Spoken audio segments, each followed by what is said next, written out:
अस्सलाम वालेकुम dear students, उम्मीद है आप खैरियत से होंगे। Welcome to a new lecture of administrative ethics. We are going to study the process of planning today. As you know well, we have started our discussion from our last lecture on the process of planning. What is planning? How do we conduct it? What is management by objectives? What are short-term versus long-term goals? What is entrepreneurship? We have discussed in detail all these things in our last lecture. So today we are going to discuss the process of planning. Let's have a look. What are the types of planning? Do you think is there any types? The first is informal planning. Informal गैर रस्मी, वो किसी organisational के लिए नहीं होती. Nothing is written down. First thing, आप लिखते नहीं हैं कुछ भी. ज़ुबानी चीज़ें होती हैं कि भाई अगर ऐसा हुआ तो मैं देख लूँगा, अगर वैसा हुआ तो आप देख लीजिएगा, जितनी ज़रूरत पड़ी हम अमाउंट कलेक्ट कर लेंगे एंड दैट्स इट. लिटिल और नो शेयरिंग ऑफ गोल्स. या तो गोल्स शेयरिंग बहुत कम होती हैं या बिल्कुल नहीं होती. इनफॉर्मल प्लानिंग में हम गोल्स को शेयर नहीं करते, हम कहते हैं ठीक है यार, it's okay, we will do it. तो ये इनफॉर्मल होती है ना, ऑर्गेनाइजेशन के लिए नहीं होती है, पर्सनल लेवल पे होती है. General and lacking in continuity. ये जनरल पर्पस के लिए होती है और मोस्टली ये इसमें कंटिन्यूटी नहीं होती. ये वन टाइम यूज़ के लिए होती है कि भाई हम चंद दोस्त घूमने के लिए नॉर्दर्न एरियाज में जा रहे हैं, we will do the things as pop up. जैसे जैसे कोई प्रॉब्लम्स आएंगे हम उनको प्लान करते हैं, उनको सॉर्ट आउट करते जाएंगे. There is no need of prior planning. ये इनफॉर्मल प्लानिंग है. लेकिन क्या ऑर्गेनाइजेशन ऐसे चल सकती हैं? No, not at all. Organisations need formal planning. Without formal planning organisations will be bound to fail. So what are the differences? Formal planning, it is written and defined specific objectives and goals.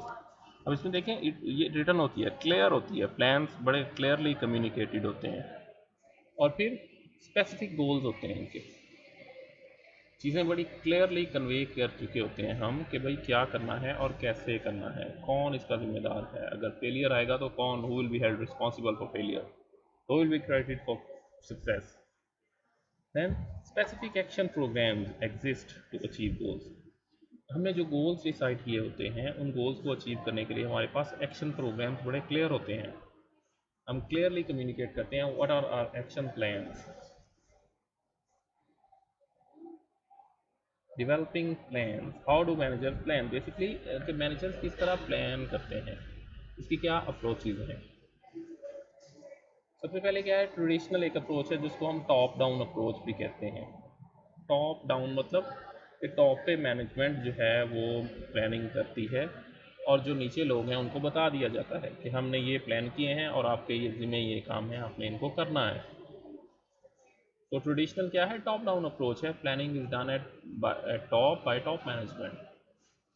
वो किसी किस्म की कोई लोगों से मशवरा लेना, उनकी कंसल्टेशन, उनसे बाकी की मुशावरत करना पसंद नहीं करते.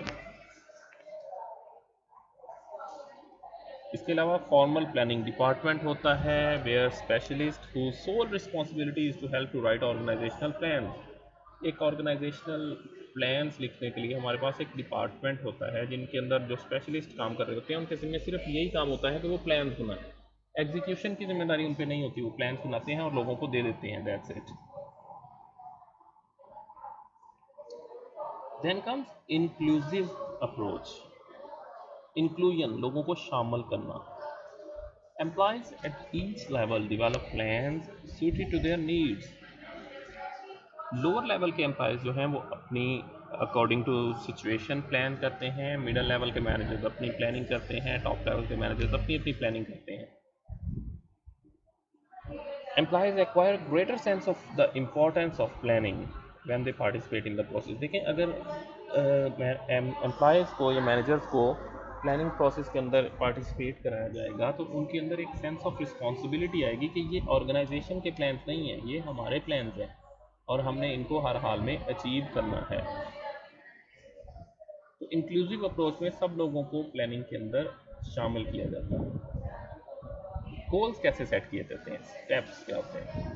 Review the organisation mission. As we already know, in every step of planning सबसे पहले हम ऑर्गेनाइजेशन की मिशन और विजन स्टेटमेंट से स्टार्ट लेते हैं।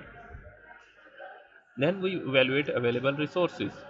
हमारे पास जो करंट आज के दिन में जो रिसोर्सेज अवेलेबल होते हैं, हम उनको रिव्यू करते हैं कि क्या हम जो प्लान कर रहे हैं, जो हमारा मिशन है, उसको हासिल करने के लिए हमारे पास रिसोर्सेज हैं।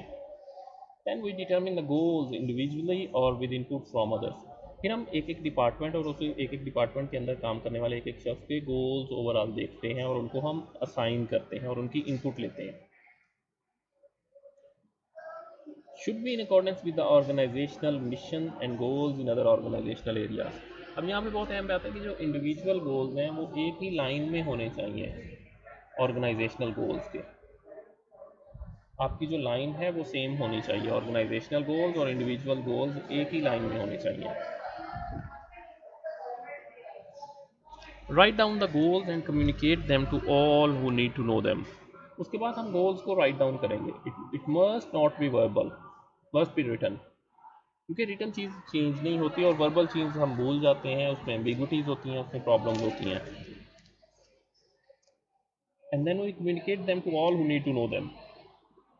And finally review results and ask themselves whether goals are being met. एक प्रोसेस को मुकम्मल होने के बाद हम देखते हैं कि हम उसको रिजल्ट्स का रिव्यू लेते हैं कि क्या जो प्लान हमने किए थे, जो गोल्स हमने सेट किए हैं, क्या हम उनको हासिल कर सके हैं। So that was planning process, our manager's plan. So at top we have mission। Planning process को अगर हम कंक्लूड करें, बहुत सारी चीज़ें जो हमने डिस्कस की हैं उनको हम कंक्लूड करें, we have mission at top.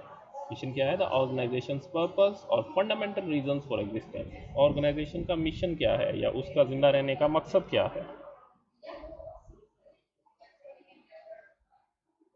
Then come goal. Mission से हम गोल को एक्सट्रैक्ट करते हैं। गोल्स क्या है? फ्यूचर टारगेट और end results an organisation wish to achieve. Future target या हम आज कहाँ पे हैं और कहाँ पे पहुँचना चाहते हैं, सिंपल सिंपल वे में हम उसी को गोल कहेंगे ना। An organisation wish to achieve.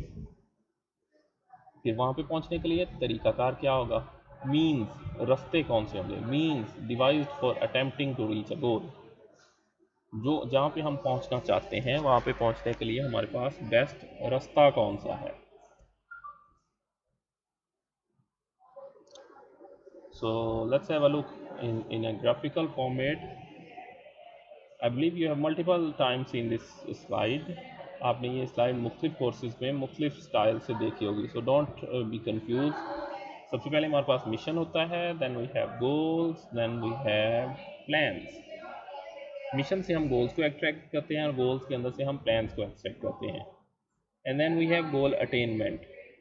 Finally हम उन गोल्स को अचीव करते हैं। ऑर्गेनाइजेशन के जो हमारे गोल्स होते हैं, एफिशिएंसी और इफ़ेक्टिवनेस के साथ हम उनको अचीव करते हैं।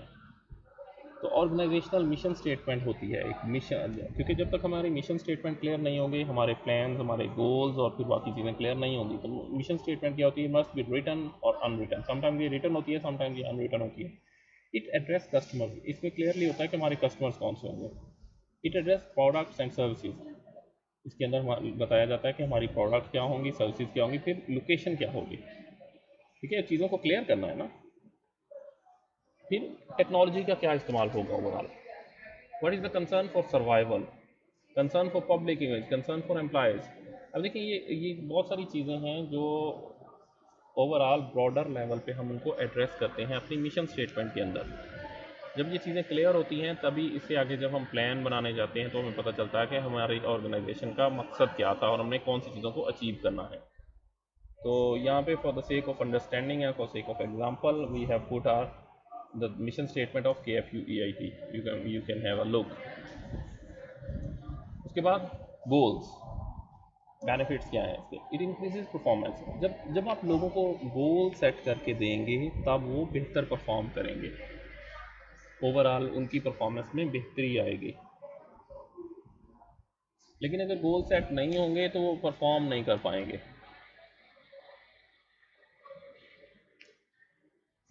It clarifies expectations. चीज़ों की एक्सपेक्टेशंस लोगों की क्लियर हो जाती हैं कि जनाब मुझसे मेरी ऑर्गेनाइजेशन क्या एक्सपेक्ट कर रही है। ओवरऑल मुझसे मेरी ऑर्गेनाइजेशन क्या चाहती है। देन इट फैसिलिटेट्स कंट्रोल, आपको लोगों को कंट्रोल करना आसान हो जाता है कि भाई आपके ज़िम्मे तो ये काम था और आपने इतना कर दिया, बाकी काम किसने करना है, बाकी काम क्यों नहीं कर पाए, आप जवाब दें। अगर आप लोगों को गोल्स उनके सेट नहीं करके देंगे तो फिर आप उनका कंट्रोल प्रोसेस भी नहीं रन कर सकेंगे। इट इंक्रीजेज मोटिवेशन, लोगों की मोटिवेशन बेहतर होती है। जब आप लोगों के ऊपर जिम्मेदारी का बोझ डालते हैं तो वो मोटिवेट होते हैं कि हाँ जी, इसने मुझे इस काबिल समझा है कि मुझे कुछ जिम्मेदारियां दी हैं, मेरी ऑर्गेनाइजेशन मुझे इस काबिल समझ रही है।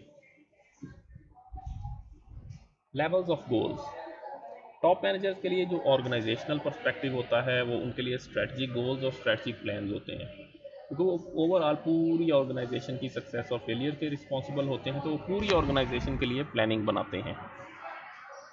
देन जो मिडिल लेवल मैनेजर्स होते हैं उनका चूंकि डिपार्टमेंटल पर्सपेक्टिव होता है, वो किसी डिपार्टमेंट के हेड होते हैं, तो वो टेक्निकल गोल्स और टेक्निकल प्लान्स बनाते हैं जो ओवरऑल उनके लेवल पे होते हैं। और फाइनली फर्स्ट लेवल जो मैनेजर्स होते हैं ये ऑपरेशनल गोल्स और ऑपरेशनल प्लान्स जो डेली बेसिस पे होते हैं वो बनाते हैं। ये अब एक यूनिट को या एक इंडिविजुअल पर्सपेक्टिव को रिप्रेजेंट कर रहे होते हैं। Goals should be smart, I believe you have already discuss all those things, we have already gone through. Smart क्या होते हैं, स्पेसिफिक, जो क्लियर हो, उसमें एम्बिग्विटी ना हो। देन कम्स मेयरेबल, अब उस चीज़ को मेयर कर सकें कि कितने परसेंट काम हो गया है, कितने परसेंट रह गया है। चीज़ें क्वान्टिफाइबल हो, क्वालिटेटिव ना हो, क्वांटिटेटिव हो। अटेनेबल, काबिल हसूल हो, वो चीज़ हासिल की जा सकती हो। अटेनेबल गोल्स होंगे तो लोग उनको अटेन करने के लिए मेहनत करेंगे, अगर अनअटेनेबल हैं तो वो लोग पहले दिन से ही डीमोटिवेट हो जाएंगे कि भाई अगर मैंने मेहनत की या मैंने मेहनत ना की, रिजल्ट तो सेम रहना है, मैं ये चीज़ हासिल कर ही नहीं सकता। Then it must be relevant, आपके ऑर्गेनाइजेशनली वो रेलिवेंट गोल्स होने चाहिए, पर्सनली वो चीज़ें रेलिवेंट होनी चाहिए। आप एक शायर से ऑडिट नहीं करवा सकते, आप एक ऑडिट ऑफिसर से शायरी नहीं करा सकते। तो देखिए ये चीज़ें रेलिवेंट होनी चाहिए। आपकी ह्यूमन रिसोर्सेज जब आप अपॉइंटमेंट कर रहे थे तब भी ये चीज़ें रेलिवेंट होनी चाहिए।